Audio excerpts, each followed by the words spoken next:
गुरु ग्रंथ साहब की बेअदबी की बाइबल कलां की कभी इंसाफ की लड़ाई छड्डी नहीं जाएगी और इनू अंत तक लिया जाएगा। हाँ, इस परख हो रही सारिਆਂ ਦੀ ਜਿਹੜੇ फर्जी बंदे ਸੀਗੇ ਜਿਹੜੇ ਪਹਿਲਾਂ ਇੱਥੇ ਆਉਂਦੇ ਸੀਗੇ ਗੱਲਾਂ ਕਰਦੇ ਸੀਗੇ ਉਹਨਾਂ ਦੀ परख हो रही है। ਇਹ ਲੜਾਈ ਉਦੋਂ ਤੱਕ ਜਾਰੀ ਰਹੇਗੀ ਜਦੋਂ ਤੱਕ ਜਿਹੜੇ ਅਸਲ ਗੁਨਾਹਗਾਰ ਜਿਹੜੇ ਚਾਹੇ ਉਹ ਸਾਜ਼ਿਸ਼ ਵਿੱਚ ਹੋਣ, ਜਿਨ੍ਹਾਂ ਨੇ ਵੋਟਾਂ ਦੀ ਖਾਤਰ ਸਾਜ਼ਿਸ਼ਾਂ ਰਚੀਆਂ, ਜਿਨ੍ਹਾਂ ਨੇ ਡੇਰੇ ਸੱਚੇ ਸੌਦੇ ਨਾਲ ਸਮਝੌਤਾ ਕਰਕੇ ਆਪਣੀ ਕੌਮ ਨੂੰ ਵੇਚਿਆ, ਜਦ ਤੱਕ ਉਹ ਲੋਕ ਨਹੀਂ ਫੜੇ ਜਾਣਗੇ। ਉਹਦੇ ਵਿੱਚ ਸਭ ਤੋਂ ਵੱਡੀ ਗੱਲ ਜੇ ਮੈਂ ਕਹਾਂ ਕਿ ਉਸ ਵਕਤ ਦੇ ਚੀਫ ਮਿਨਿਸਟਰ ਕਿ ਕਿਸ ਤਰ੍ਹਾਂ ਗੁਰੂ ਸਾਹਿਬ ਦੀ ਪੁਸ਼ਾਕ ਪਾ ਕੇ ਤੁਲਨਾ ਕੀਤੀ ਸੀ ਡੇਰਾ ਸੱਚਾ ਸੌਦਾ ਦੇ ਸਾਧ ਨਾਲ, ਔਰ ਕਿਸ ਤਰ੍ਹਾਂ 2012 ਚ 295 ਸੈਕਸ਼ਨ ਏ ਦੇ ਥੱਲੇ ਉਹਦੇ ਤੇ ਚਲਾਨ ਪੇਸ਼ ਹੋ ਗਿਆ ਸੈਸ਼ਨ ਕੋਰਟ ਦੀ ਅਦਾਲਤ ਵਿੱਚ। ਐਨ ਇਲੈਕਸ਼ਨ ਤੋਂ ਪਹਿਲਾਂ ਸੁਖਬੀਰ ਸਿੰਘ ਬਾਦਲ ਜਿਹੜੇ ਕਿ ਹੋਮ ਡਿਪਾਰਟਮੈਂਟ ਇਹਨਾਂ ਦੇ ਕੋਲ ਸੀਗਾ, ਇਹਨਾਂ ਨੇ ਉਹ ਚਲਾਨ ਵਾਪਸ ਲਿਆ, ਉਸ ਨੂੰ ਇੱਕ ਸੇਫ ਪੈਸੇਜ ਦਿੱਤਾ। ਫਿਰ ਅਕਾਲ ਤਖਤ ਸਾਹਿਬ ਦੇ ਦੁਰਉਪਯੋਗ ਕਰਕੇ ਉਹਨੂੰ ਇੱਕ ਫਰਜ਼ੀ ਮਾਫੀਨਾਮਾ ਦਵਾਇਆ ਗਿਆ। ਇਹ ਸਾਰਾ ਕੁਝ ਦੱਸਦਾ ਵਾ ਕਿ ਇਹ ਸਾਰਾ ਕੁਝ ਵੋਟ ਬੈਂਕ ਪੋਲਿਟਿਕਸ ਦੇ ਕਰਕੇ ਹੋਇਆ ਵਾ। ਔਰ ਜਦੋਂ ਪਹਿਲੇ ਦਿਨ ਬੁਰਜ ਜਵਾਹਰ ਸਿੰਘ ਵਾਲੇ ਹੋਈਆਂ, ਜਿਹੜੇ ਆਦਮੀ ਜਿਹੜਾ ਉਹ ਦੁਕਾਨਦਾਰ ਬਾਅਦ 'ਚ ਕਤਲ ਹੋ ਗਿਆ ਸੀਗਾ ਡੇਰਾ ਪ੍ਰੇਮੀ, ਉਸ ਨੂੰ ਇੱਥੋਂ ਦੇ ਲੋਕਲ SGPC ਦੇ ਮੈਂਬਰ ਛੁਡਾ ਕੇ ਲੈ ਜਾਂਦੇ ਨੇ। ਇਹ ਬਹੁਤ ਲੰਬੀ ਇੱਕ ਕੜੀ ਹੈਗੀ ਆ।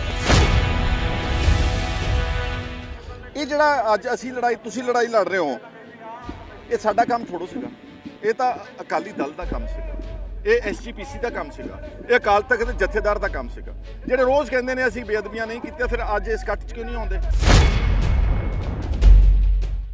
ਸੁਖਬੀਰ ਸਿੰਘ ਬਾਦਲ ਨੂੰ ਪੁੱਛਣਾ ਚਾਹੁੰਦਾ, ਬਿਕਰਮ ਮਜੀਠੀਆ ਨੂੰ ਪੁੱਛਣਾ ਚਾਹੁੰਦਾ, ਹਰਸਿਮਰਤ ਕੌਰ ਬਾਦਲ ਨੂੰ ਪੁੱਛਣਾ ਚਾਹੁੰਦਾ, ਜਾਂ ਜਿਹੜੇ ਹੋਰ ਕਹਿੰਦੇ ਕਿ ਸਾਡਾ ਕੋਈ ਰੋਲ ਨਹੀਂਗਾ, ਫਿਰ ਇੱਥੇ ਆਓ ਨਾ, ਇੱਥੇ ਆਣ ਕੇ ਬੈਠੋ, ਭੁੰਜੇ ਇਹਨਾਂ ਦੇ ਨਾਲ ਮਦਦ ਕਰੋ। ਸੁਖਰਾਜ ਸਿੰਘ ਬੈਠਾ ਪਿਛਲੇ ਕਾਫੀ ਅਰਸੇ ਤੋਂ ਧਰਨੇ ਤੇ, ਫਿਰ ਇਹਦਾ ਸਾਥ ਦਿਓ। ਜਦੋਂ ਤੁਸੀਂ ਨਹੀਂ ਆਉਂਦੇ, ਇਟਸ ਅੰਡਰਸਟੂਡ ਕਿ ਤੁਸੀਂ ਜਿਹੜੇ ਅੰਦਰੋਂ ਦਿਲੋਂ ਤੁਸੀਂ ਚੋਰ ਹੋ।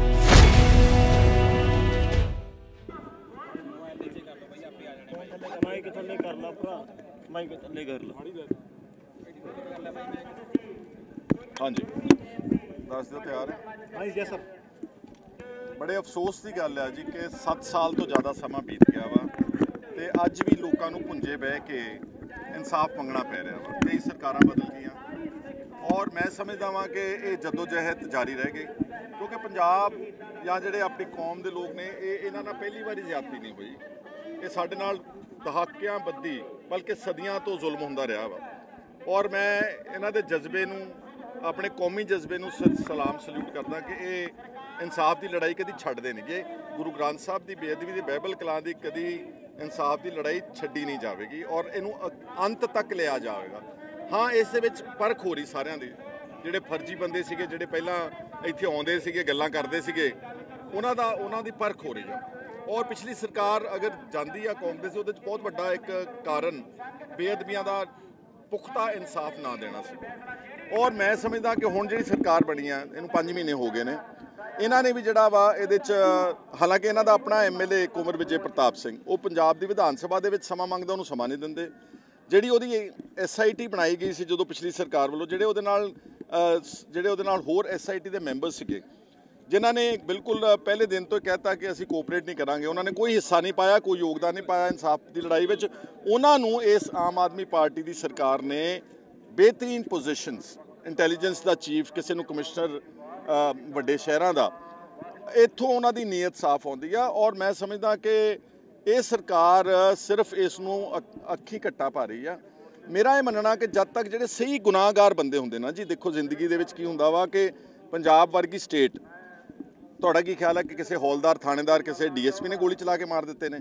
इहदियां इंस्ट्रक्शंस राइट फ्रॉम चंडीगढ़ आउंदियां ने। मैनूं अच्छी तरह याद है विधान सभा दे विच बादल साहब वड्डियां ने कहा सीगा कि मैं तो कीड़ी भी देखदा वां पंजाब दे विच अगर जांदी आ। इसलिए उस वक्त की सरकार जिहड़ी उस वक्त अखौती अकाली सीगे, ये उन्हां दा बहुत वड्डा इहदे च गुनाह वा। सुमेध सिंह सैनी ने जस्टिस रणजीत सिंह कमिशन नूं एक एफिडेविट फाइल किया सीगा कि मैनूं 2015 की 14 अक्तूबर तड़के 2 बजे फोन चीफ मिनिस्टर का आया। उदण ही कोटकपूरे लाठीचार्ज, गोली चलती है, अजीत सिंह के चूले च वजदी है, कोई FIR नहीं। उदण ही बाइबल कलां दे विच कृष्ण भगवान सिंह ते गुरजीत सिंह का कतल किया जाता।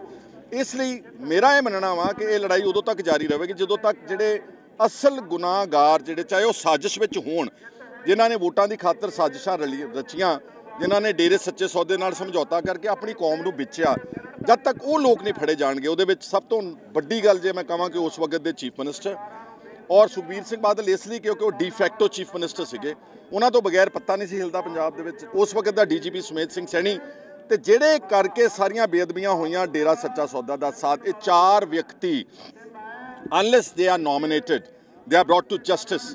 This fight for justice for Guru Granth Sahib Bedbis and Bible Kalam will not end।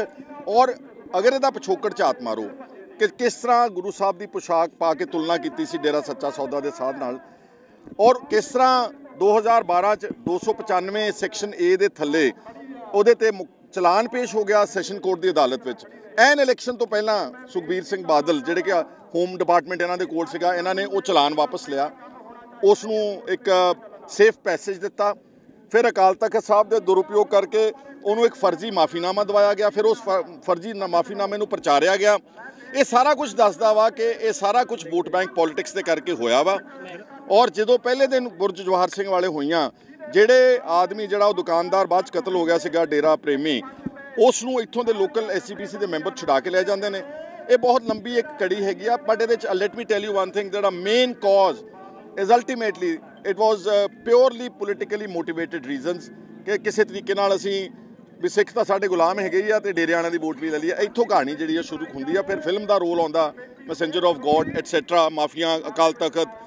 ਇਹ ਜਿਹੜਾ ਅੱਜ ਅਸੀਂ ਲੜਾਈ, ਤੁਸੀਂ ਲੜਾਈ ਲੜ ਰਹੇ ਹੋ, ਇਹ ਸਾਡਾ ਕੰਮ ਥੋੜ੍ਹਾ ਸੀਗਾ, ਇਹ ਤਾਂ ਅਕਾਲੀ ਦਲ ਦਾ ਕੰਮ ਸੀਗਾ, ਇਹ SGPC ਦਾ ਕੰਮ ਸੀਗਾ, ਇਹ ਅਕਾਲ ਤਖਤ ਦੇ ਜਥੇਦਾਰ ਦਾ ਕੰਮ ਸੀਗਾ, ਜਿਹੜੇ ਰੋਜ਼ ਕਹਿੰਦੇ ਨੇ ਅਸੀਂ ਬੇਅਦਬੀਆਂ ਨਹੀਂ ਕੀਤੀਆਂ। ਫਿਰ ਅੱਜ ਇਸ ਕੱਟ 'ਚ ਕਿਉਂ ਨਹੀਂ ਆਉਂਦੇ?